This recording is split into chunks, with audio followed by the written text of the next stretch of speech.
and I hope you're well. I've decided to tell a story, and for legal reasons, this is for entertainment purposes only, but it all relates to Greece before I finally depart back to England. Some years ago, a guy that I knew of, who for the sake of the story shall be called Scott throughout,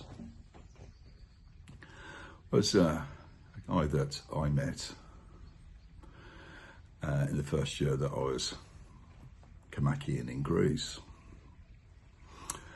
I bumped into him many times over the next 12 months at partying, raving, social events. Scott was organised chaos to a degree. A guy that looked like Jamiroquai in some respects. Shaggy hair, a little gap between his teeth, very fun, a handsome boy. And that's not any disrespect to Jamiroquai, who I think is excellent. Anyway, Scott, with his organised chaos, was into all kinds of things. And this is just to give you an idea how Scott was. One day, I took a day off work, went to visit Scott, where he lived. And Scott was busy smoking some of his favourite things. I was still in work mode, dressed in and booted and suited. Scott, however, had the laughs and giggles as he did. A very carefree young person indeed. Whilst there, his dad turned up and I'd asked him, "Scott, did you see my lawnmower?" Scott goes, "Why would I see your lawnmower, Dad?" He goes, "Well, it's gone missing out of the shed." Scott goes, "Well, don't know anything. The grass needs cutting at our place." His dad left, very perturbed. Scott burst out laughing. I said, "What's the problem?" He goes, "I sold our dad's lawnmower." I said, "You what?" He said, "Yeah, I sold it." He goes, "I'm smoking it now." With that, I laughed, he laughed. That give you an idea of how Scott was, carefree. A lawnmower, whether it be a hover, less left bother, or a qualcast even, he didn't care, as long as he was having a good time. But that'll give you the measure of Scott in the coming story, which will go over a few episodes, I should imagine. At that time, I'd had enough of work. I'd had that summer the previous year with my friends, Kamakian, and whilst I did very well at what I was doing, I'd had enough of it. The constant driving up and down. So when Scott suggested that we return to Fanny Liquor, I just thought, do you know what? Why not? I'm still young. I can go for that. So I left it all with Scott, which is a bit crazy really, because I've already told you he's organised chaos. But he always had a plan. He always had something going on in his mind of what he could do and how he could do it. So he said, "Leave it to me. My friend's a travel agent. We can get tickets and we can get over there really cheaply." Well, as a Cancerian, I don't mind a bargain. So I left it to Scott. Anyway, came the day of going to the airport. I had to resign from my job because they didn't want me to leave. They gave me a sabbatical the year before, so I hadn't gone.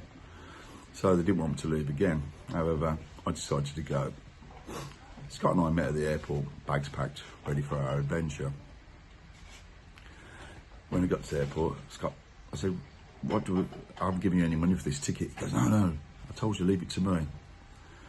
And then Scott went into full Scott mode. He went up to the desk of whoever we were supposed to be flying with and came out with his very convoluted story that we'd missed our flight from wherever it was, I think it was Gatwick, and that we'd rush back to Birmingham to get the flight from here, that he hadn't got any paperwork, but if they checked on the system that it was all there. I stupidly offered to get my money out, and Scott pushed it away, pushing it back, my hands back down. And sure enough, we were on the system and we were allowed to fly. And I looked and I thought, and I remembered the lawnmower story I've just told you. And I thought, there's nothing beyond this guy. Anyway, we were flying very cheaply to Greece to live out this adventure. We go through passport control, we get into the lounge, and there was a child playing up, as children do, not doing anything his parents wanted to say. And eventually the child pulled his trousers down. That made us laugh, not because he was showing his bottom, just because of the belligerence of the child. Not far from us was an attractive woman, long dark hair, who we later found out was South African, as we got speaking to her, because she burst out laughing as well at the situation that was created. And the conversation was easy. We got on the plane. This woman was at the back. We were not sitting next to each other. And Scott had got something for himself from our partying times. And his flight, shall we say, is eventful. As I say, this is for entertainment purposes only, and we don't want to upset any jurisdictions, wherever you may be watching from. Scott beaming with smiles, laughing at every bit of air turbulence that he hit, bouncing up and down, and doing his own little dance in his seat. This was Scott.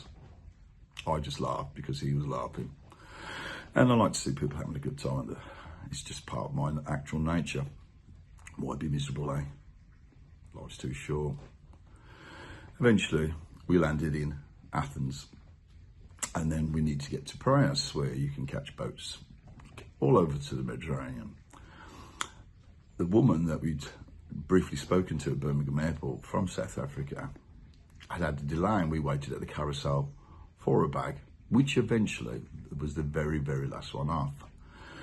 She asked us what we were doing, and we said, we were going to Rhodes and we were going to catch the boat. And she said, I'm just travelling around, could she come along? We of course said, do you know what? Yeah, why not? So we made our way down to the harbour in Piraeus, eventually found a boat that was going up to Rhodes, and we got on board. Now, because this is going to be quite a long story, I'm just going to do snippets here and there. And so, for the sake of not boring you, I'm going to let you wait until the next part of the story is told. So with that, I'll speak to you soon. Take care.